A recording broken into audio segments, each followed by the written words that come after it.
And we're back. Another episode of How They Did It. And here, what was somebody that I found from watching his podcast, Paul Oneid. When I watch his podcast, it's really with a lot of coaching and helping coaches. You're a mentor that helps coaches scale their business. I just started an online coaching business last year.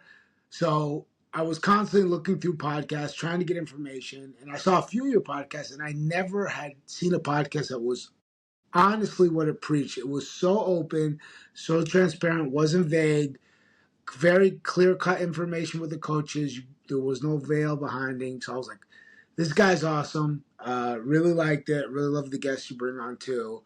And I was like, I really want to get to talk with you. I reached out and you were super open. One day notice jumped on. Paul, we appreciate you having you here. By the way, guys, he has Master Athletic Performance. That's uh, his online training program, and you guys can go check that out. I've been watching his videos for the past 24 hours. They're fantastic. You guys go subscribe. It's great. Thanks, man. I appreciate you. Well, yeah, Paul, look, I'm going to go right away into some questions that I have for you because you've been a coach a long time. And I think you have a unique perspective because you also coach coaches for their business. And I think that you come because you're a coach first, and you're still a coach, and you still run coaching, and you still have clients. You come from a very different perspective than a lot of other online fitness coaches that are like coaches of coaches. So I want to know what's your general coaching philosophy when you're working with clients specifically at this point, and I'm talking about like clients that you're training. Like, what's your philosophy and how has it evolved over the years? Like, what's different now that you're doing that you weren't doing maybe like 5 or 6 years ago? Oh, that's a great question. So when I first started coaching, it was 2000, 2007, 2008. So I've been coaching, 18, 19 years. And I was I was a nerd. I was one of these science first, evidence based right off the bat. But I always worked hard and I had a very rigid mentality about everything that I did. Everything had to be done a certain way. And that was the way that I coached. I've had some amazing mentors over the years. I've also had a lot of really unique experiences. One of which was I started as a collegiate strength and conditioning coach working at 4 different universities over the years. And I transitioned from that into disability rehab. And when I worked in disability rehab, it was, individuals who had been so injured, whether physical or mental health, that weren't able to work. And it was my job to coordinate their treatment plans and get them back to work. That's a whole different element of communication, whole different population. And what I learned there was that you had to lead with empathy. You had to lead with a client first mentality. And that's something that I carried in to my own coaching practice over the years. And it's something that shaped my philosophy now is it is my job to lead the person in front of me towards the results that they desire, but I have to coach the person and not the program. So we're very client focused in our approach with Master Athletic Performance. We will always meet our clients where they are. And it's up to us to have the most robust toolbox possible to make that happen because not everyone comes to us with the skills required to achieve the goals that they've set for themselves. Right? If you have somebody who wants to, lose a certain amount of weight in a certain amount of time, that might be realistic for some people who have those skills, those habits, that structure of their daily life, but maybe this person doesn't. So it's my job to get them to the point where then they can pursue that goal. And it's having a conversation around expectations. It's having a conversation about sustainability, about the reality of the situation so that they can get ultimately the results that they want. That doesn't happen if I give them a plan and I say, hey, follow this. And that's ultimately our philosophy is client first always. Yeah, I really like that. When I first started in the online fitness, trying to train people and be coaching people online in the fitness and the nutrition part of their journey, I was really uncomfortable because I was like, I don't know how I'm going to deliver the same value I do in person. I feel that like my energy, my charm, my ability to joke and create that friendship with my clients, which I think is probably my biggest skill set, let's say, that I have, is not going to be able to transfer online. And then when I created the program, I was looking up how a lot of people were doing things, and I decided I don't know how everyone else is doing things, so I'm not even going to look anymore. I'm just going to try to make it the best way I can. So I really do like I touch base with my clients every day, or if they're working with one of my trainers, I make sure they're touching base every single day, even if that's just a simple message in the chat. Hey, what's up? Haven't seen you check anything off your you haven't uploaded any of your food today, or hey, didn't weigh yourself this morning. What's going on? How's everything going? And just anything. If nothing's going on, just a hey, good job. Just constantly keeping a lot of touch points with my clients. I do like obviously the weekly calls too, but I don't just rely on those. And I was like, that's the only thing I could do is create as much rapport as possible by creating as much communication time between us. Is that something that you also try to do with your clients? Absolutely. One of the biggest leverage point you have in the online world is engagement, right? So we have something that a personal trainer in person, they have a close proximity to the client. The biggest barrier that we face as online coaches is the barrier of proximity. So if you only rely on text communication, it's going to be really hard to create a rapport. It's going to be really hard to engage that client. So using things like Loom, which is a screen capture software where you can record your face in the bottom of the screen and go over their check-in, it allows them to hear your voice, see your face, your intonation, your personality. That helps to bridge the proximity gap. Those frequent touch points help to bridge the proximity gap. The way that you communicate and listen with the goal of understanding rather than responding helps to bridge the proximity gap. Even things like how you charge them, right? How you onboard them, how you review videos with training. All of these things help to increase the proximity that that person feels to you, even though, and I have clients in Kuwait. I've had clients in Australia. I've had clients in Europe. I'm in Canada right now. I have clients all over the US, but all of them know that I'm actually in their pocket right now. And if ever they need me, they just need to reach out. That's one thing I really think that is fantastic about doing the online thing. I don't like saying it like this because it sounds in a negative connotation. How people might think about it. It's like the selling point that I give to people. I say the one difference I can tell you when is you have me in your pocket. Like if I'm awake, I am going to answer your phone. I am going to text you back. Yep, If I'm for up, sure. I promise you, I'm going to text you within a very reasonable amount of time. Um, that's not something you're going to get with most trainers. Like even if I do try to do that as an in-person trainer, it just gets it's a lot more complicated. You're in the gym floor, things are different. Like a lot of my coaches, the coach that we do have outside of me, I try to pay them well enough that they could do this full time, that this could be their goal because I want them to be able to give the clients what I think they deserve for what they're paying, and I think that's important. I think that's.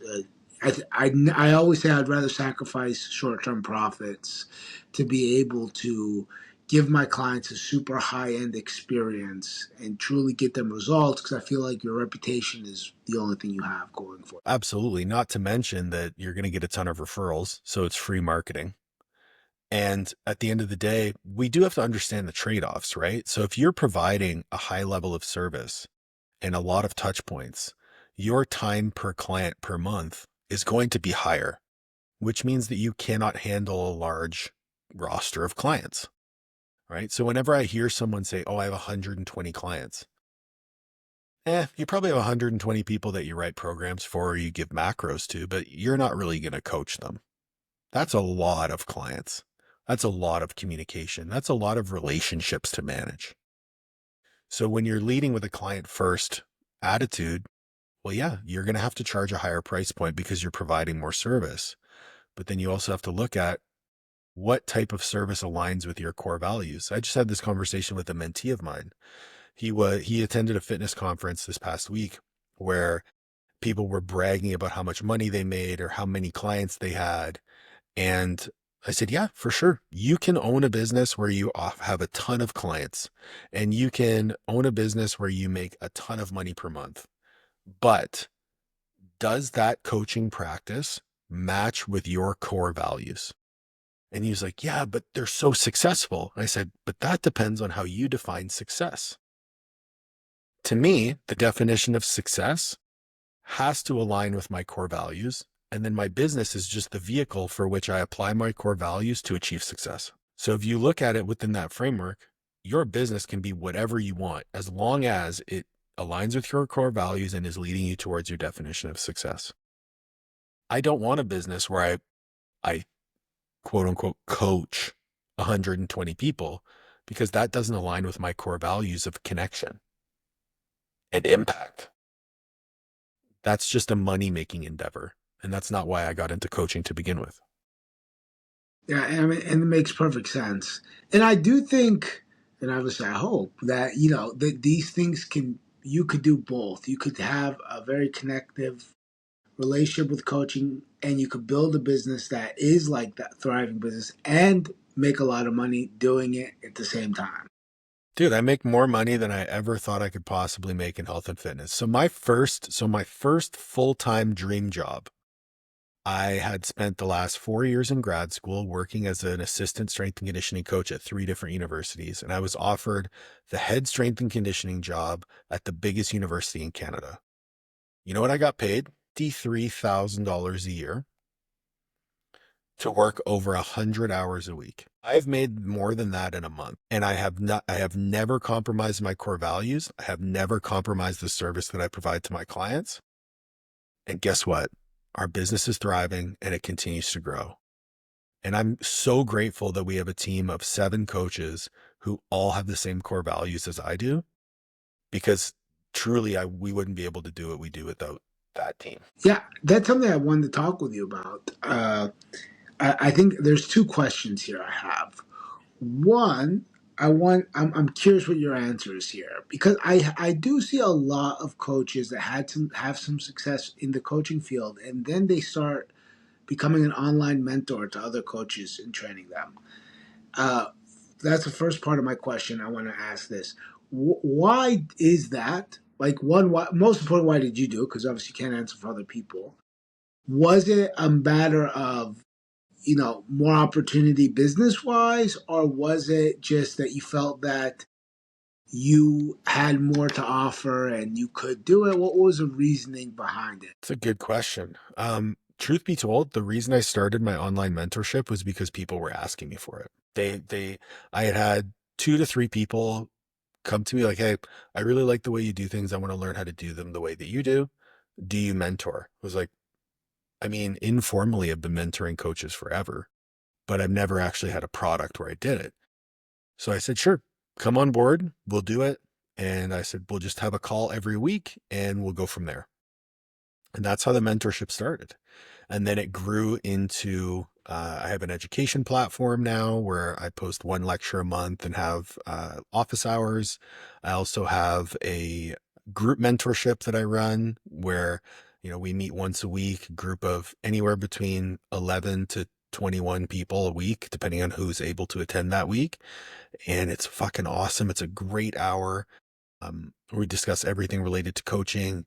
And the reason I continue to coach myself, right? So I still have coaching clients. I still work with about 40 people. To me, that's my that's my bread and butter. I love coaching. I will never stop coaching. But mentorship is that next level of impact for me.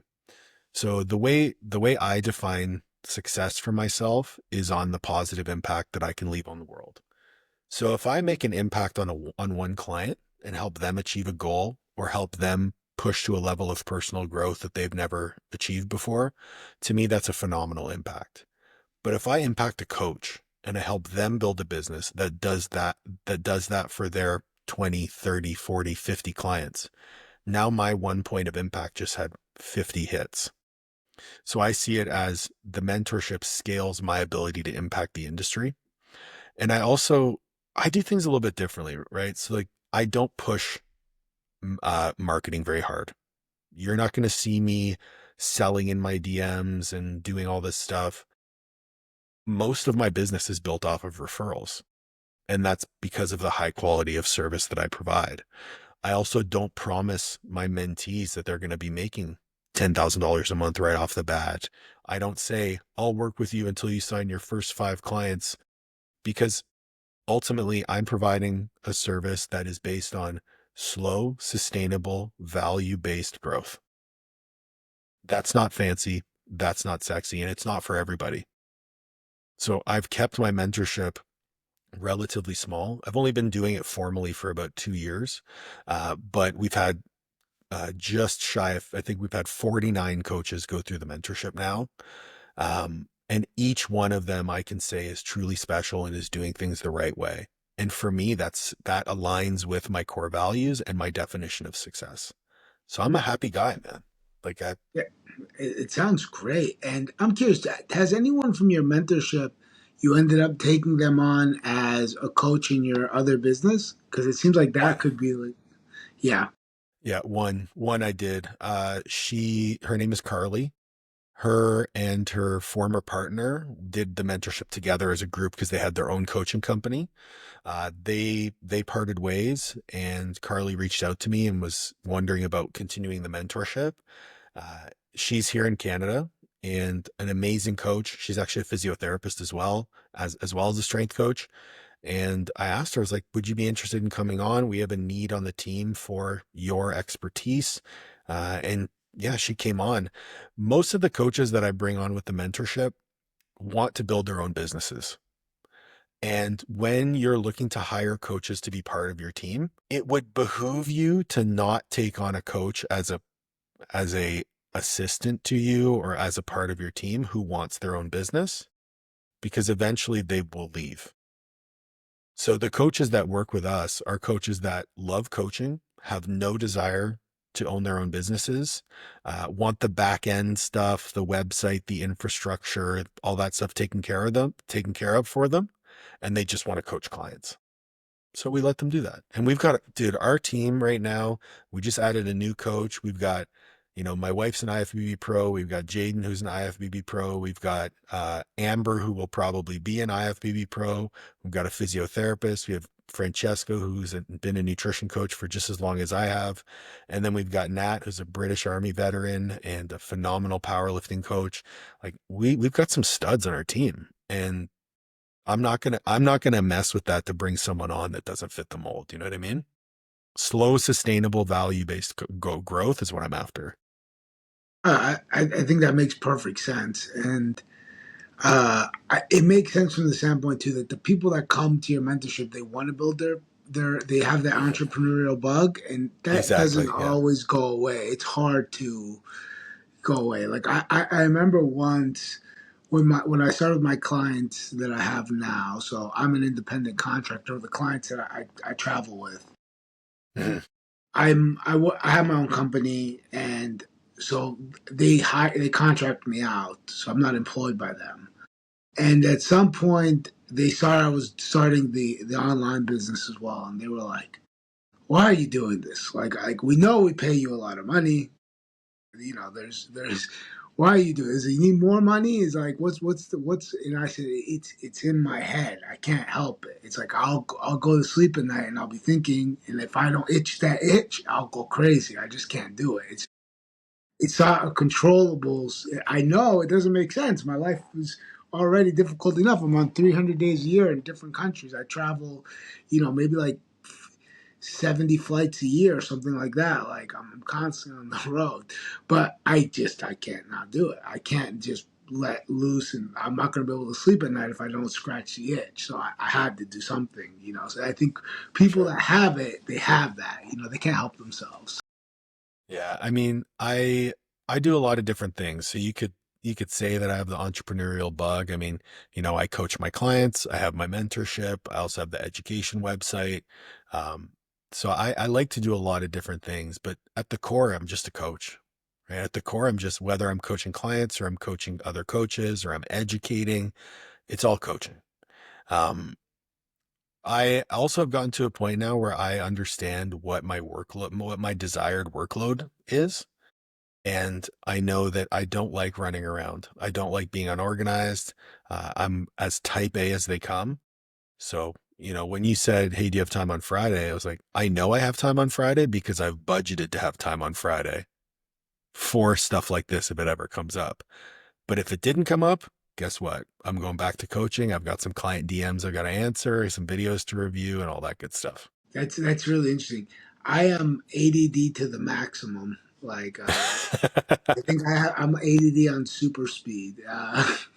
But I'm also I have people that are good at that. Like I learned that because I'm constantly like jumping from one thing to the next, and I can't keep still. I need to. I've gotten people that to work with me that are very good at keeping things organized. They're more type A than I am.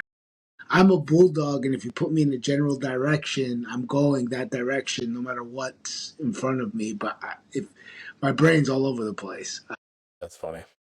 yeah. Okay, so I'm gonna move on to another question. I'm gonna ask you one more question about coaching, actually, like doing something with a client, and I'm gonna ask you for a question using a client that I'm training right now, an online client.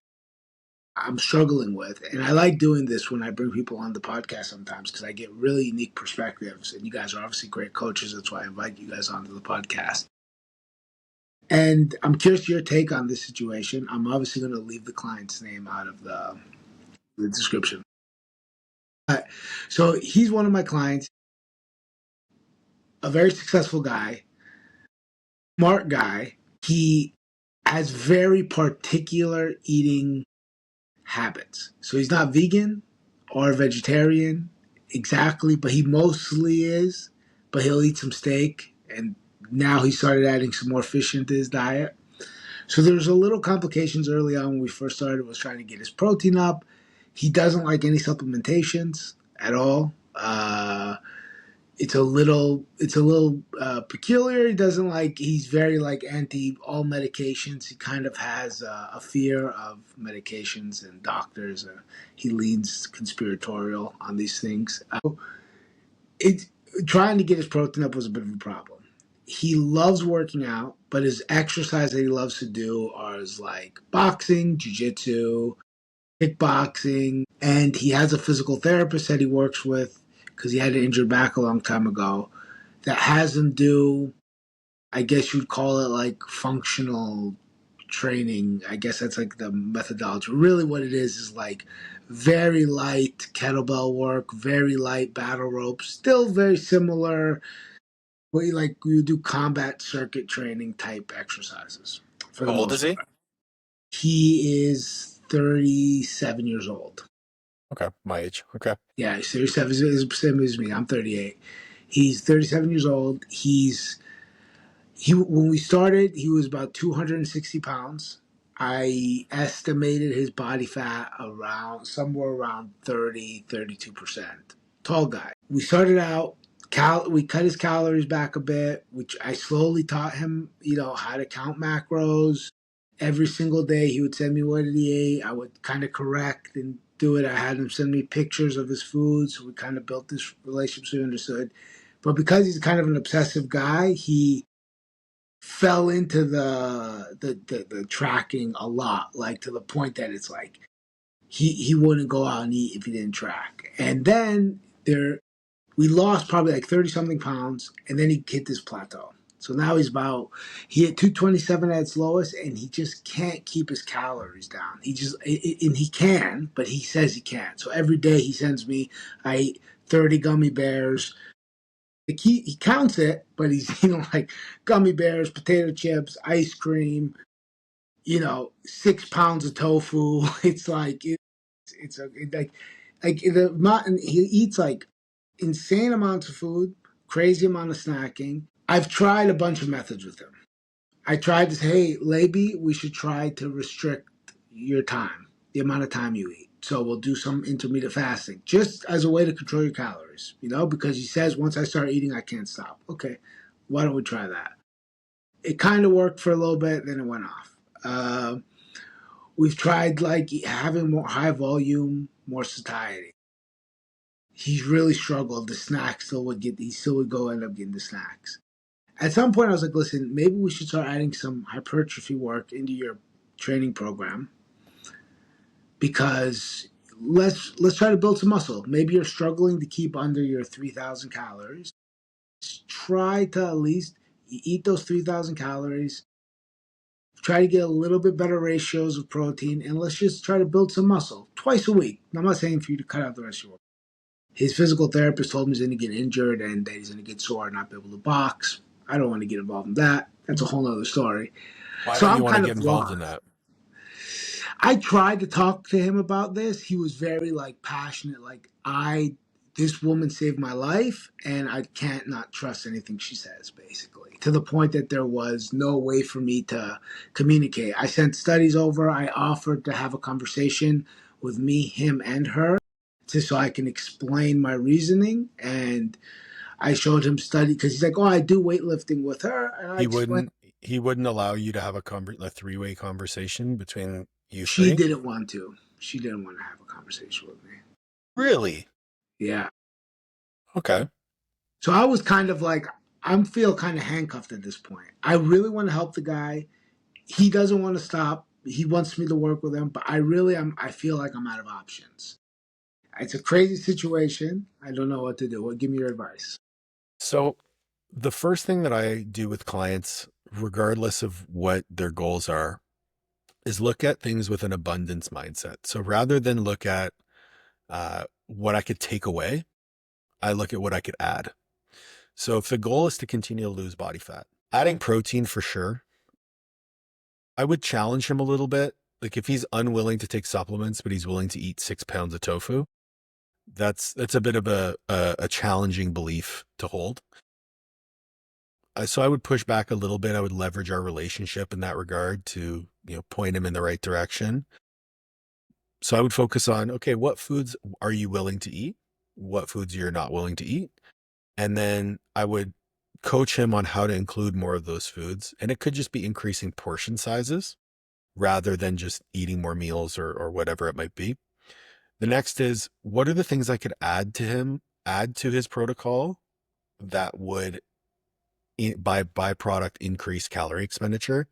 So I would look at, can I increase his step count? So that would be the first thing. Can I get him walking more? Whether that means getting a walking pad for his desk, I have one right here. Whether that means including some walks pre and post exercise, first thing in the morning before bed, just peppering them in with little mini walks. So that'd be number one. Number two, I would look at how many fruits and vegetables is he eating per day, right? Fruits and vegetables for me are the biggest leverage point when it comes to either fat loss or weight gain, because the micronutrients, the fiber, it's going to keep his digestion healthy. It's also very satiating. So I recommend typically if someone's in a fat loss phase to get in about 1,000 grams of fruit and vegetables per day. So if you think 1,000 grams, that's 2.2 pounds of fruit and vegetables per day. That's a lot of satiety. You add that into his protein intake going up, he's going to be restricted on his snacking. The other thing with the snacks is I would tell him that he's no longer allowed snacks. And if he's hungry enough to have a snack, he's hungry enough to have a meal. And I would put a restriction on his meals and say, a meal is anything with 40 grams of protein or more. So that would force him to manage his hunger cues and eat larger meals with higher protein intakes. And then adding in the fruits and vegetables. If this gentleman's, you said he was very successful, so I'm assuming he's Yeah. quite busy. So Yes. let's assume he's eating 4 meals a day. Well, if you're trying to get in 230 grams of protein, let's say just for math purposes, let's say 240 grams. That means every meal has to have a minimum of 60 grams of protein. That means in 4 meals, each meal has to have at least 250 grams of fruit and vegetables in it. So if you're eating 60 grams of protein and 250 grams of fruit and vegetables in your meal, that is a lot of food volume. Yeah. Add in a little bit of potato, a little bit of oats, a little bit of rice, a couple healthy fats in there. His satiety is going to be kind of taken care of. Like 3,000 calories when you're having 1,000 grams of fruit and vegetables and 260 grams of protein, or 240 grams of protein, like we said, you're going to be full. So that's I would go, what can I add first? And you'll probably see that with the increased step count, the increased fruit and vegetables, and then improving his protein intake and limiting snacks, you could probably add calories to his day and he would still lose body fat. Yeah, these are actually fantastic recommendations. While you were talking, I was writing them down. I like them. They're great, really great. I think anytime we can shift the client's mindset around dieting to abundance, the better off they'll be, because they don't look at it as like restriction has a negative connotation. Restriction, there's a shift in your brain that says, if I'm restricting, I should be unhappy. But if I never talk about restricting anything for you, to be fair, I have a great client case study that mimics yours. I have a woman came to me. She's like, I'm walking 27,000 steps a day.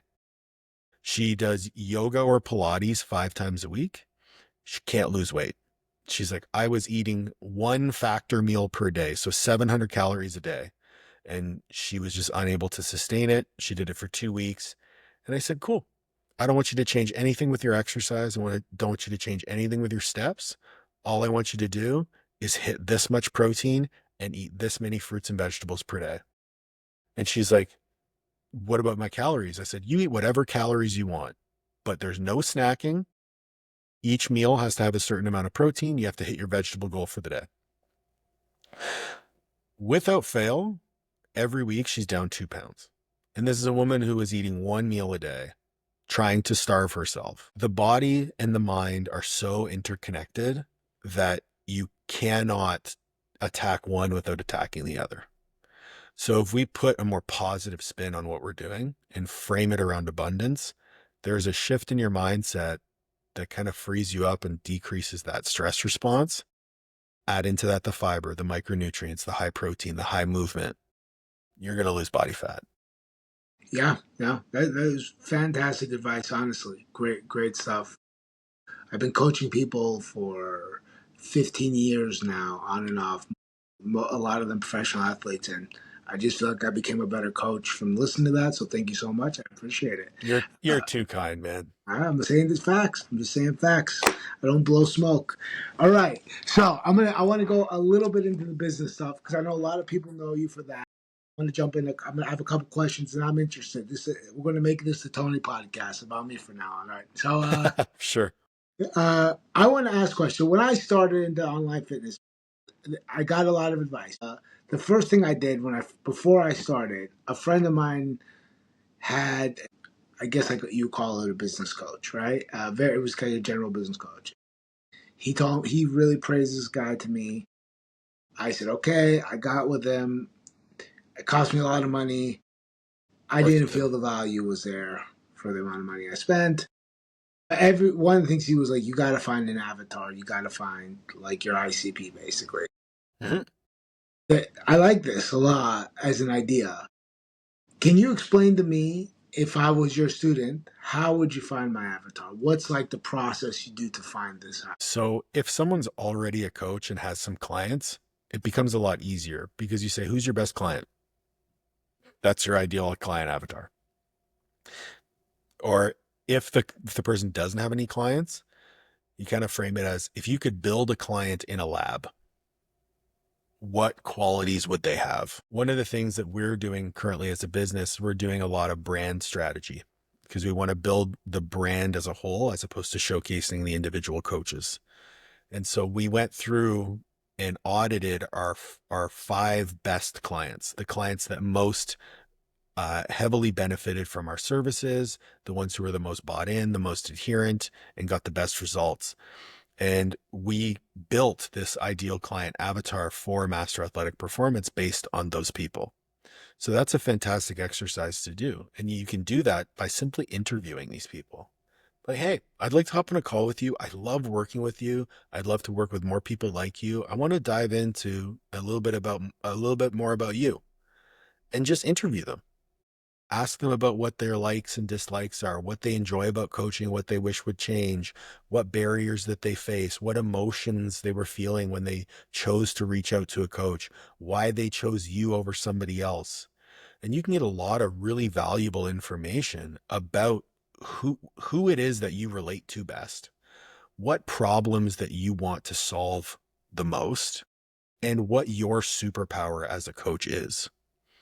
Finding an ideal client avatar for me was really challenging because I've coached collegiate athletes, I've coached professional athletes, I've coached special forces in the military, I've coached 65-year-old females going past menopause who want to lose weight. I've coached C-suite executives who want to get jacked and look massive in their suits. Like I've the whole gamut I've coached.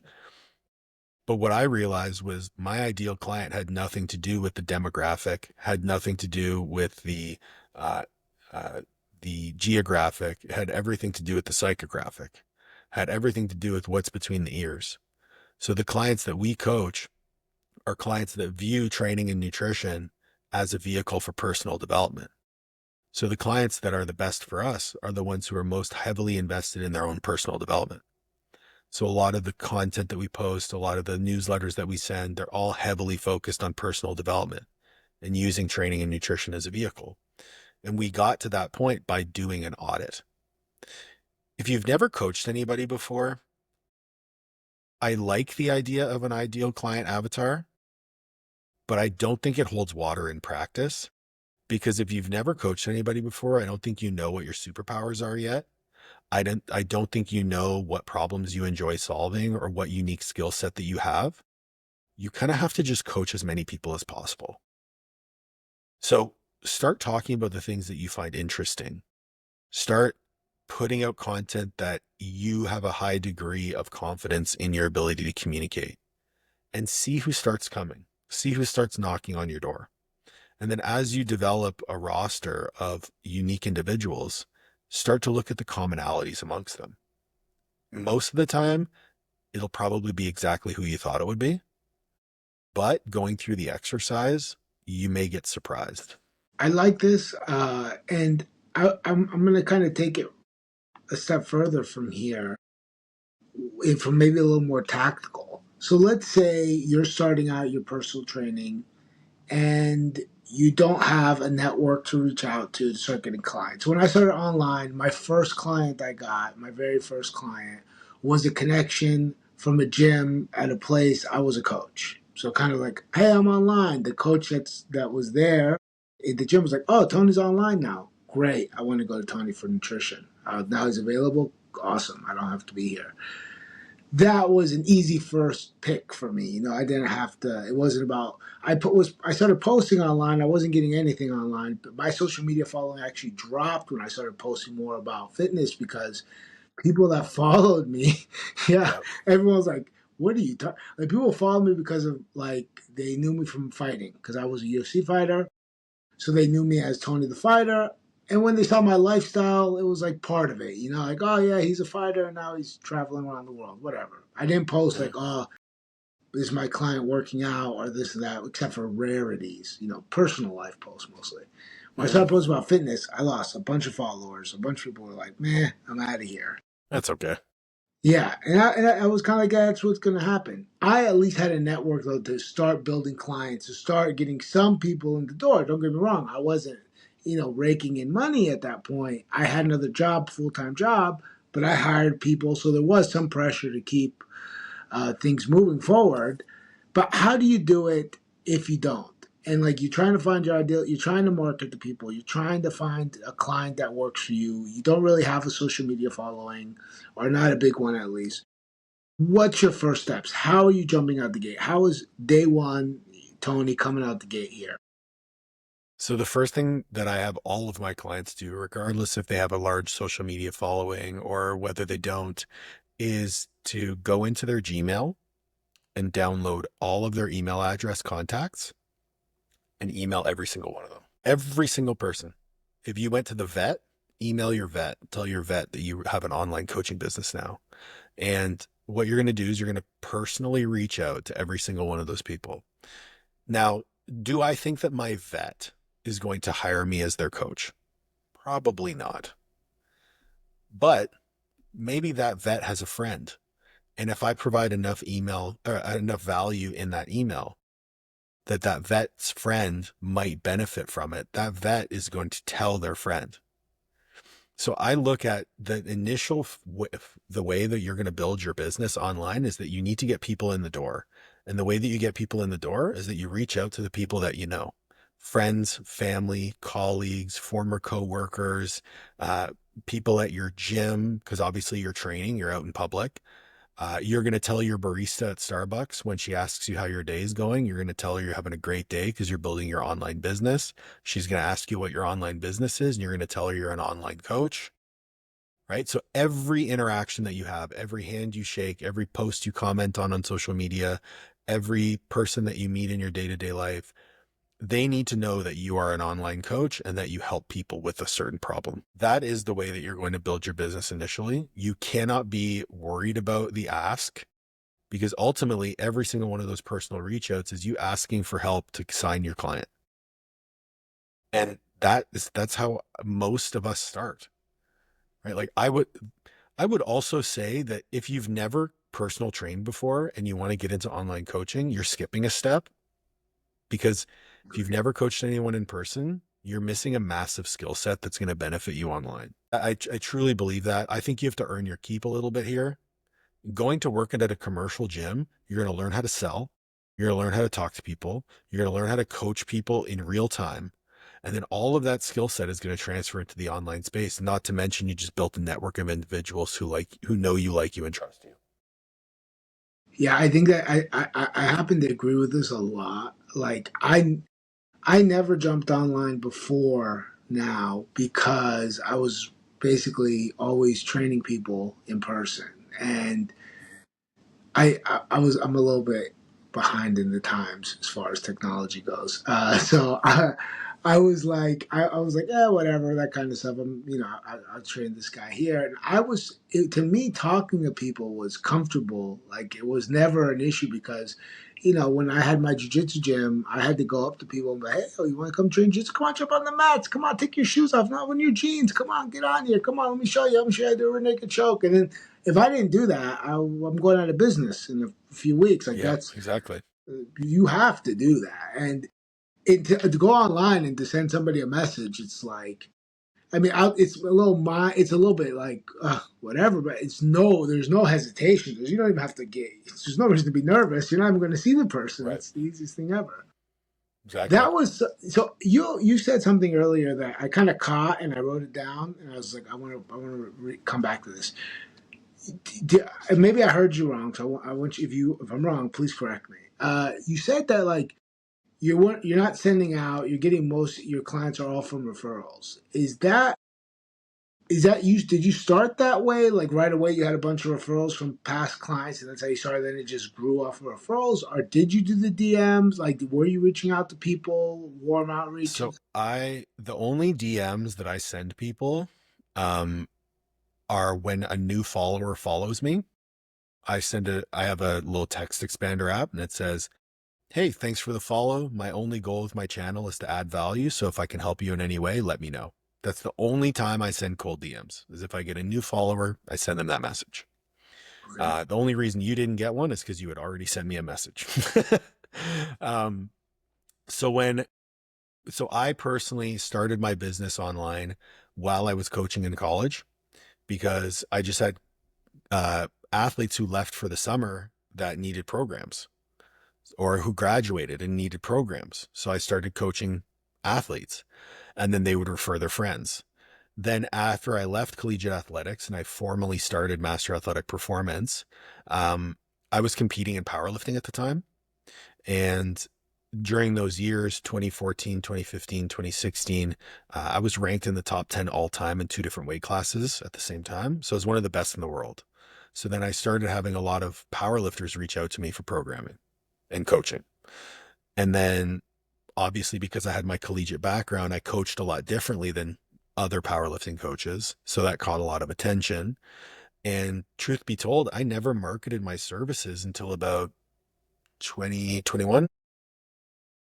And at that point, I already had 60 clients. And in 2022, I got up to about 80 clients. And then I started the mentorship, and then I dropped it down. Um, And then in 2022 as well is when my wife came on board to the team, and she started with, I think, 7 or 8 clients, maybe 10. And now she has a cap at 60. Um, and we've hired other coaches to handle her overflow, because my wife's one of the best coaches on the planet. Um, does a phenomenal job. So, for us, it's always been leading with service. Like, referrals is like, your service is free marketing.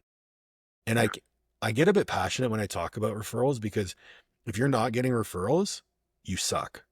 Plain and simple, you suck. Because if you're not doing such a good job that your clients want to tell all their friends about it, that speaks to your level of service. Like, I signed a new client last week, literally on our sales call. I was like, "Hey man, tell me about it." And he's like, "First of all, this isn't a sales call. I'm already going to hire you. Joe referred me over. I already know I'm going to hire you. Let's chat." I'm like, "All right, cool." And that's most of our sales calls are, so nurtured through referrals, or through really good content or really good email marketing, that they already know they want to work with us. It's just a matter of booking that call. That one, that's great. I like that a lot, and I'm actually curious on this. I saw a little thing from James Smith. I don't know. Do you know who James Smith Yeah. is? Yeah, he was talking about how he believes that you should put your prices online and basically go shop like you're going to a dinner menu and buy the product. What do you think about that? It's kind of in the fitness world, that's kind of like not how most coaches do it on the one-on-one coaching. I'm curious what your thoughts are on this. So I will say, with any decision that you make, whether it's in training, in nutrition, in coaching, in business, there's always a trade-off to be had. Okay. So we'll just use my price point. So for my full coaching rate is $750. So for training and nutrition is $750. If I put that on my website, and someone visits our website, has no idea who I am, how I coach, maybe has read my bio, but whatever, and they see $750, most people will not book a call no matter what, because that's a really high price point. Okay. But the people who do book the call are already pre-qualified, because when they book it, they know they can afford it. There's an element in life called friction. So if you want to maximize the number of sales calls that you do, you take the price off the website. But you risk getting on calls with people who can't afford you. But at least if they get on the call, you have the opportunity to communicate value that you wouldn't have otherwise. So you might be able to convince that person who might otherwise, quote unquote, not be able to afford you, to be able to afford your services, because you've framed your service as a solution to their problem that is worth the amount that you're charging. Okay. Blanket statement. For my wife, for example, it would behoove us to put her price on the website, because she's at a cap. So we want to increase the friction that it would take for someone to book a call. And there are other ways to increase friction or decrease friction. Things like having a link to book a call in your bio decreases friction, as opposed to somebody having to click a link tree, then click a link. On the website, how many buttons to book a call are there? Does someone need to fill out an application before they can book a call? Do you give access to your calendar immediately? Right? These are all questions that you need to ask yourself, of how high or how low do I want my friction to be? You could even charge someone for that initial sales call. One of my mentees is capped in her coaching, so we actually charge $250 just for someone to book a consultation with her. Wow. Now, if the person signs on to be a client, she applies that to their first month, but they have to show the buy-in to book the call. So she's increased friction to the maximum here. So should you include your prices on your website? It depends.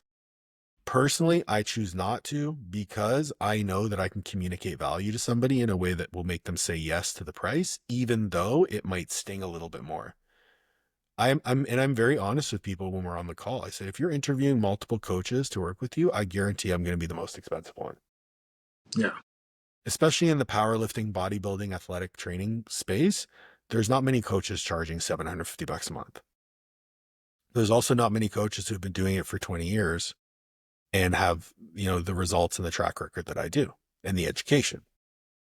So it is what it is. Yeah, I really like the way that you put that very elegantly, because it was something I was thinking about when he said it.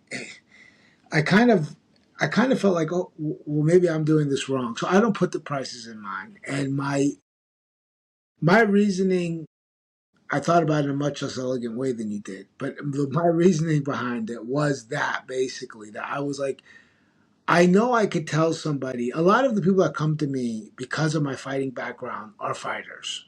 Like it just what they're attracted to me just because like, oh, you were in the UFC. It makes sense. I want to get to the UFC. I'll come to you, and you're gonna help. You're gonna be. I know Tony's gonna help me with a weight cut and all these things because I've done this for all my adult life basically. Mm-hmm. But they are price sensitive. Fighters Of generally don't make course. a lot of money. Yeah, Yeah, they're broke. they're broke. They don't make any money. They're really struggling. If I told them, so I charge per month for the base for like my I call it my intermediate plan, but it's basically what's for fighters mostly. It's $350 a month, and if I put $350 a month, even though that seems maybe in the mid tier of what most coaches are costing, they couldn't even answer the call. But Of when course. I do talk with them, they kind of like, oh, I get it. You know what? If have to pay my strength and conditioning coach, I'm gonna go get another nutrition. I'll pay for an app. I do this. I go out for 5 lunches. Oh man, you know what? Actually, it all equals the same. And I got Tony, and he talks to me every single day, and he walks me through it. And my weight cut when I'm doing the bathtub, he takes a video call with me while I'm there sweating my last pounds out and hate my life. And he's making jokes, and it's that's great. It's worth it. Yeah, 100%. And so that's one why I didn't do it. And for my higher end clients that I do a lot of health coaching because a lot of a lot of the other people who train with me, they're people of high net worth that they want to take like semaglutide, they want to take testosterone replacement therapy, they want to talk with these doctors, and they're intimidated to deal with the doctors. They don't know what they're just getting sold on, but they want to do everything, but they're nervous. And I become kind of like an intermediary between the two of them, and that's a much Advocate. Yep. higher price point because that's a lot of work. It's a lot of responsibility, and I'm dealing with doctors and salespeople. Of course. So yeah, I liked the way you said it because I was like, am I doing this wrong? I know I'm still very new to the online. I just started. What my company started 1 year ago, Mm-hmm. exactly a year and maybe a year and 6 weeks. Yeah, a year and 6 weeks ago. Well, happy Yeah. anniversary. Thank you so much. Thank you so much. So I'm still learning everything. Yeah, generally, Paul, this was a fantastic time. I really, really enjoyed talking to you. I feel like we learned a lot. I kept you on way past the 30 minutes I told It's all you. right, man. And I'm not going to apologize for it. I'm taking it. I'm taking all of the information. Too bad it's too late. You can't do anything about it now. Uh, no, I really appreciate the time you gave me. I really hope people go and follow you. If any coaches watch this, you guys should definitely check out the podcast. Tons and tons and tons of hidden gems in there. Um, I'll link the podcast in the description in the video on YouTube, and I'll post it when I post it on YouTube, on Instagram, and I'll post all this in social media. Paul, thank you again. This was a pleasure. How they did it. One more for the pod. Thank you.